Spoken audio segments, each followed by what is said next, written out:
하나님 말씀 열왕기상 8장 1절에서 11절까지의 말씀입니다. 열왕기상 8장 1절에서 11절입니다.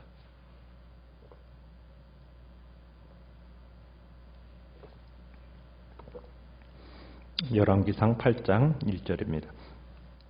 이에 솔로몬이 여호와의 언약궤를 다윗 성 곧 시온에서 메어 올리고자 하여 이스라엘 장로와 모든 지파의 우두머리 곧 이스라엘 자손의 족장들을 예루살렘에 있는 자기에게로 소집하니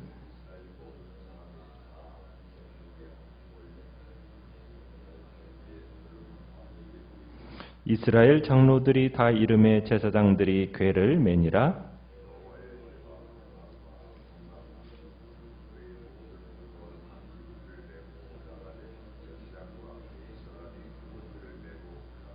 솔로몬 왕과 그 앞에 모인 이스라엘 회중이 그와 함께 그 궤 앞에 있어 양과 소로 제사를 지냈으니 그 수가 많아 기록할 수도 없고 셀 수도 없었더라.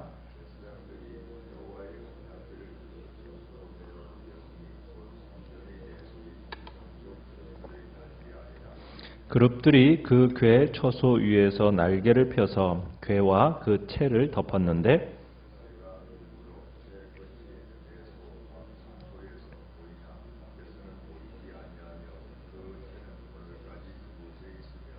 그 궤 안에는 두 돌판 위에 아무것도 없으니 이것은 이스라엘 자손이 애굽 땅에서 나온 후 여호와께서 저희와 언약을 맺으실 때에 모세가 호렙에서 그 안에 넣은 것이더라.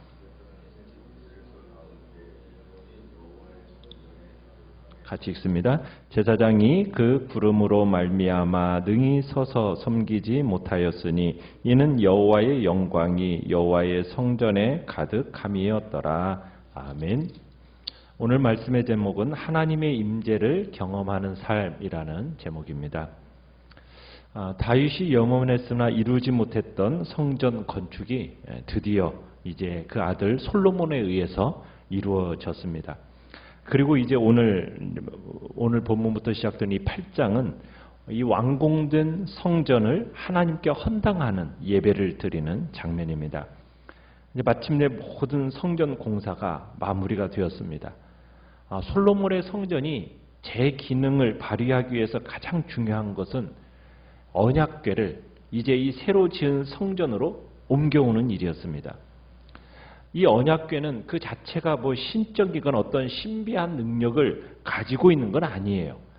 그러나 이 언약궤는 하나님의 말씀과 언약을 상징하는 겁니다. 따라서 성전이 성전되기 위해서는 무엇보다도 언약궤가 성전에 안치되어져야 되는 거예요. 왜냐하면 성전은 하나님께서 이스라엘과 맺으신 그 언약의 기초에서 이스라엘 가운데 임재하심을 나타내는 거룩한 처소가 바로 성전이기 때문입니다. 아무리 새 성전이 건물이 웅장하고 화려해도 그 안에 하나님의 임재를 상징하는 이 언약궤가 없다면은 아무 소용이 없는 거예요. 그래서 솔로몬은 지금 가장 먼저 다윗성에 있던 언약궤를 지금 새 성전의 지성소로 옮겨오는 의식을 오늘 본문에서 단행하고 있는 겁니다. 자, 그런데 이 언약궤를 옮겨오는 일이 보통 일이 아니에요.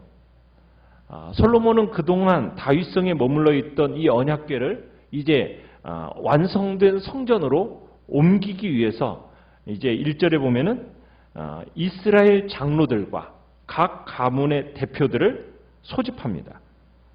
그리고 이 언약궤를 옮기는 일은 2절에 보면 언제 했다고 얘기하고 있습니까? 에다니멀이 몇째 달이에요? 7째 달 절기에 모였다라고 얘기하고 있어요. 여러분 7째 달에 절기들이 어떤 절기가 있습니까? 모여있는 절기가 나팔절을 시작으로 해서 대속죄일이 있고 그리고 초막절이 있어요. 그래서 여기서 7째 달의 절기라고 한다면 속죄일과 초막절을 두고 하는 말이다 할 수가 있겠어요. 그러니까 모든 이스라엘 백성들은 이 언약궤를 이스라엘 왕으로 여기는 겁니다. 그러니까 왕을 모시듯이 온 백성들의 장로들이 다 모인 가운데 이제 누가 이 언약궤를 옮기는 겁니까? 3절에 보니까 제사장들이 궤를 맸다라고 얘기하고 있어요. 이 궤를 지금 언약궤를 매는 일을 제사장들이 한다 이렇게 얘기하는데, 솔로몬은 다윗이 한번 실수했던 것을 반복하지 않고 있는 겁니다. 다윗은 이 언약궤를 옮기다가 한번 실수를 했었죠. 그러다가 어떤 일이 있었습니까? 베레스 우사라고 해가지고 우사가 죽는 일이 생겼었어요. 그러니까 솔로몬은 지금 그 당시에 이 다윗 시대 때의 그 일을 기억하고 있는 겁니다. 우사의 죽음에서 보았듯이 이 언약궤로 인하여서 생명을 잃을 수도 있다라는 것을 솔로몬은 기억하고 있는 거예요. 그래서 그 당시 다윗은 언약궤를 옮길 때 나름대로는 잘 옮기려고 더 잘하려고 했다가 생명을 잃는 오히려 큰 실패를 봤었거든요. 그러니까 그때는 어떻게 나르려고 했습니까? 하나님의 궤를 수레에다가 실어서 나르는 것, 그것이 더 정성스럽다고 생각했는데 결과적으로는 어땠어요? 하나님이 원하시는 것이 아니었죠. 소가 날뛰는 바람에 수레에서 언약궤가 떨어지려고 하니까 그 궤를 잡았던 그때 청년 우사가 그 자리에서 즉사해 버렸거든요. 그러니까 아마도 솔로몬은 그 일을 잘 알고 있었던 것 같아요. 그래서 솔로몬은 언약궤를 성전에 안치하기 위해서 다윗성에서 운반해 올 때 누구로 하여금, 제사장들로 하여금 이 언약궤를 매게 했다라고 얘기하고 있는 겁니다. 자, 그런데 이 언약궤를 운반할 때는 누가 메어야 했습니까?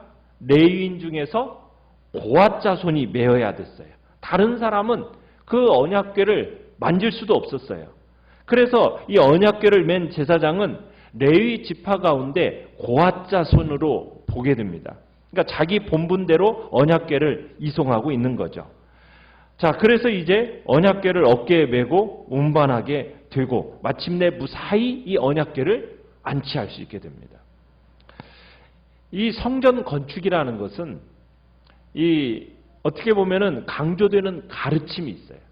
그 강조되는 가르침 중에 하나가 뭐냐면, 우리가 지난번에도 봤지만은 그 설계와 식양대로 건축되었다 이렇게 말씀하는 걸 봤었죠. 그러니까 성전 건축은 하나님이 말씀하신 대로 이루어져야 되는, 이게 굉장히 강조점이에요. 그런 의미에서 여기 나오는 지금 언약궤 안치 과정에서도 율법의 가르침대로 이루어져 가고 있음을 지금 보여주고 있는 겁니다. 결국 이 모든 것은 그 목표와 일이 아름답기 위해서는 그 과정과 수단까지도 아름다워야 한다는 것을 강조하고 있는 거예요. 그러니까 하나님께서는 정성스러워 보이는 것, 이게 중요한 게 아닙니다. 뭐가 중요할까요? 하나님의 말씀에 일치되는 것이 중요한 거예요. 그래서 우리가 내 생각대로 열심히 하는 것은 하나님을 기쁘시게 하는 일이 못 돼요. 하나님은 성공의 수단들에만 집착하고 그것을 우상시하는 자들에게는 은혜를 베풀지 않습니다. 성공이라는 것은 뭐냐? 하나님의 방법대로, 하나님의 원하는 수단들로 이루어졌을 때 비로소 완전한 성공이 되는 거죠. 그래서 사도 바울이 디모데후서 2장 5절에서는 그 말년에 이렇게 얘기하고 있어요.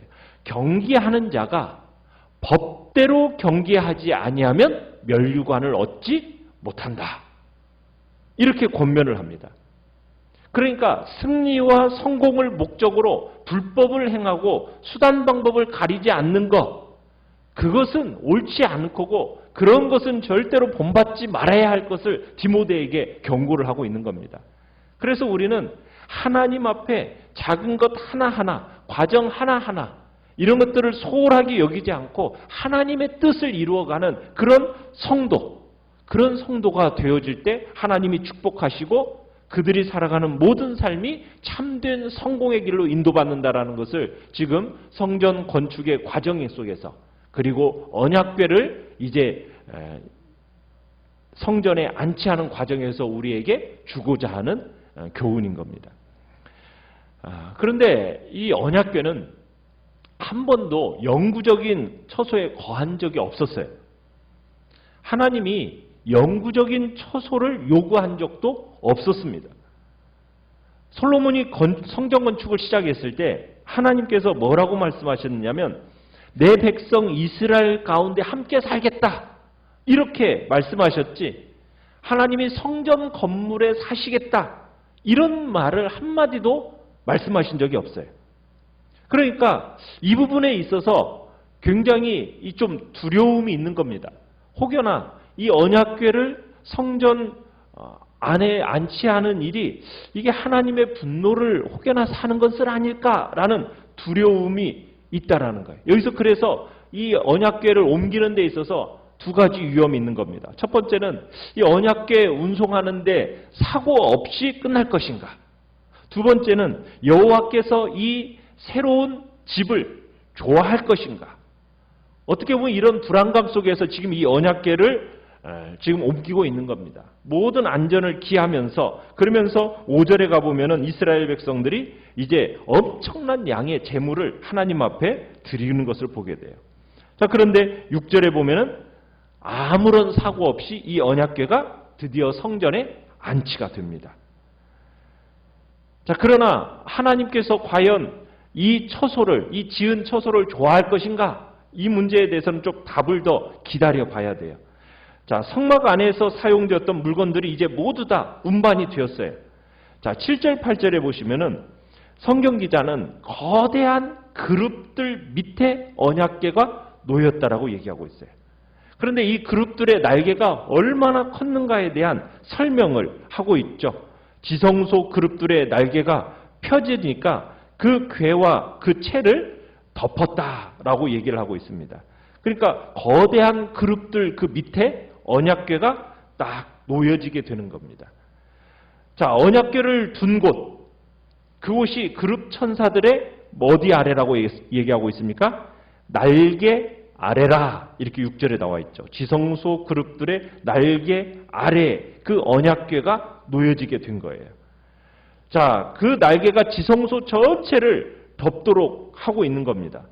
자, 이 장면은 마치 뭐와 같은 겁니까? 하나님 앞에 바른 예배를, 하나님 앞에 나와서 바른 예배를 드리는 사람은 하나님께서 그 날개로 덮어서 안전하게 보호해 주신다라는 그런 의미가 바로 이 속에는 들어있는 거죠. 그리고 궤를 운반할 때 사용했던 그 두 막대는 그 끝이 지성소의 정면에 있는 성소에서도 보였다라고 8절에서 이야기를 하고 있는 겁니다. 자, 그런데 이제 성경 기자가 궤 속에 모세가 호렙산에서 받은 두 돌판 외에는 아무것도 없다. 이렇게 지금 9절에서 얘기를 하고 있어요. 두 돌판이라는 게 뭡니까? 10계명이 기록되어 있는 판인 거죠. 그런데 이 사실을 강조하고 있는 것은 뭘 잠재우기 위한 거냐면 원래 이 안에 두 돌파만 있었던 게 아니죠. 또 뭐가 있었습니까? 아론의 쌍난지팡이, 그 다음에 만나를 담은 항아리가 있었어요. 자, 그런데 이게 이제는 없어요. 언약궤 안에 오직 뭐만 있어요? 모세의 돌판만 있어요. 그러면은 이것에서 지금 우리에게 말하고자 하는 것은 뭘까? 아론의 지팡이, 만나 항아리, 이건 사라져도요. 뭐만은 꼭 있어야 되는 겁니까? 하나님의 말씀을 기록한 이 두 돌판은 그대로 지금 언약궤에 있다는 사실을 통해서 우리에게 가르쳐주고자 하는 바가 있다는 거예요. 그건 뭐냐면 기적과 이적은 사라져도 시들어도 하나님의 말씀만은 영원하다라는 것을 우리에게 강조하고 있는 겁니다. 그러니까 이스라엘은 이미 주신 하나님의 말씀을 통해서 주님을 알아야 한다라는 것, 그걸 우리에게 이야기하고 있는 거예요. 제사장들이 이제 그 언약궤의 운송 작업을 마무리하고 성소에 딱 나왔을 때 주님의 성전에 어떤 일이 일어나게 되었습니까? 10절에 보니까 구름이 여호와의 성전에 가득 차게 되었습니다. 여러분, 이 구름이 어떤 구름입니까? 신의 산의 구름으로 임하셨던 하나님의 영광입니다. 광야에서 그들을 뙤약볕에서 보호하시고 갈 길을 인도하셨던 그 영광입니다. 그 영광이 어디에 가득 임하게 된 거예요? 성전에 임하게 된 거예요. 그 성전, 하나님의 영광을 상징하는 그 구름이 여호와의 집에 얼마나 자욱했는지 11절에 보니까 제사장이 그 구름으로 말미암아 능히 서서 섬기지 못했다. 일을 할 수가 없다라고 기록하고 있어요. 그러니까 오래전 시내 산에 임하셨던 하나님의 거룩함이 지금 하나님의 성전에 임하게 된 겁니다. 이 일을 통해서, 이 순간을 통해서 하나님께서 이 새 집을 어떻게 하셨다? 기뻐하셨다라는 그런 마음, 이제 하나님의 마음을 알게 되면서 이 백성들의 마음에 과연 하나님이 이 집을 좋아하실까라는 어떤 불안감이 모두 사라지게 된 거죠. 하나님은 이제 그 백성들이 그분의 처소로 세운 성전을 기뻐하셨음을 암시하는 현상이 나타났기 때문입니다. 과거 모세와 함께 하셨던 모세와 그 백성들과 함께 하셨던 그 하나님이 이제 솔로몬과 그의 백성들과 함께 하심을 이 구름으로 나타난 그 하나님의 영광을 통해서 재차 보여주고 있는 것입니다. 그래서 그렇게 표현을 하고 있죠. 여호와의 영광이 여호와의 성전에 가득했다 하면서 강조하면서 하나님의 임재가 이스라엘 중에 임했음을, 하나님의 임재는 어떻게 보면은 주의 백성들이 항상 추구하고 갈망해야 할 부분임을 지금 오늘 우리에게 이야기하고 있는 겁니다. 하나님의 말씀이 들어있는 언약궤. 이 언약궤를 앞에 두고 지금 솔로몬 왕과 백성들이 지금 기쁨과 감격으로 제사 드리는 장면을 보면서 우리가 느껴야 할 게 있어요. 이 언약궤라는 것은 하나님과 이스라엘과의 백성과의 관계를 나타내는 겁니다. 그래서 중요한 거예요. 이스라엘 자손들이 참 하나님의 백성이 되는데 필요 조건은요, 다른 게 없어요. 오직 하나밖에 없습니다. 그것은 그 안에 있는 율법의 돌비. 이것이 있으면 충분한 거예요. 그러니까 하나님과 우리 사이와의 관계 속에서 중요한 것은 뭐라는 얘기입니까? 다른 게 필요한 게 아니라는 거예요. 하나님의 말씀이 필요하다라는 거죠. 어떤 기적과 이적이 중요한 게 아니라 말씀을 통해서 우리는 하나님과 교통함이 이루어지고 하나님의 임재가 우리 가운데 오게 된다라는 것을 우리로 하여금 다시 한번 보여주고 있는 겁니다. 자, 그런데 이 언약궤에서 또한 중요한 부분이 있죠. 그게 뭡니까? 속죄소예요. 속죄소. 언약궤의 뚜껑 역할을 하는 속죄소가 있죠. 자, 속죄소에 이스라엘 백성들에게 이 속죄소를 이제 지성소에 들어갈 때 어떤 일을 항상 했었습니까? 대제사장이 핏뿌림으로 들어갔어요. 그죠? 피를 뿌렸어요. 속죄소 위에. 그래서 하나님께서 이스라엘 백성들의 죄를 다시는 보지 않게 되었죠. 그래서 이 피가 하나님과 이스라엘 백성을 연합시키는, 단단하게 연합시키는 역할을 했다라는 거예요. 이 피가 있어야 돼요. 그 피가 있으면 이스라엘 백성들과 하나님 사이에 절대로 떨어지지 않는 그 은혜와 축복이 임하게 되는 겁니다. 그래서 이 언약궤의 절정은 지금 뚜껑에 붙어있는 그 천사의 두 날개 사이에서 하나님이 말씀을 하시는 거예요. 하나님의 말씀이 선포가 바로 이스라엘의 생명이고 능력이고 최고의 축복이다라는 것을 우리로 하여금 알게 하는 겁니다. 우리가 그래서 이제 우리가 하나님의 그 임재 가운데 들어간다라는 것은 우리는 그 하나님의 날개 아래, 천사의 그 날개 아래 우리가 보호받고 그 날개 아래서 우리가 참 인도함을 받는 그 복된 그 통로는 먼저는 뭐가 있어야 됩니까? 예수 그리스도의 그 피가 있어야 되고 그 피로 말미암아 구속함을 얻은 하나님의 백성들은 그 하나님의 그 그룹의 날개 사이에서부터 흘러나오는 하나님의 말씀을 통해서 우리는 이 땅을 그 하나님의 영광을 보면서 우리는 살아갈 수 있게 된다는 겁니다. 그래서 오늘 한 날도 예수 그리스도의 보혈로 말미암아 우리에게 정결한 마음을 주시옵고 그리고 우리가 보는 이 하나님의 말씀을 듣고 묵상하는 가운데 이 말씀이 내게 임하여서 그 음성으로 말미암아 하나님의 임재 가운데 오늘 하루도 살게 되어 주님이 주시는 풍성함을 오늘도 누릴 수 있게 달라고 기도하며 나아가시길 바랍니다. 말씀을 생각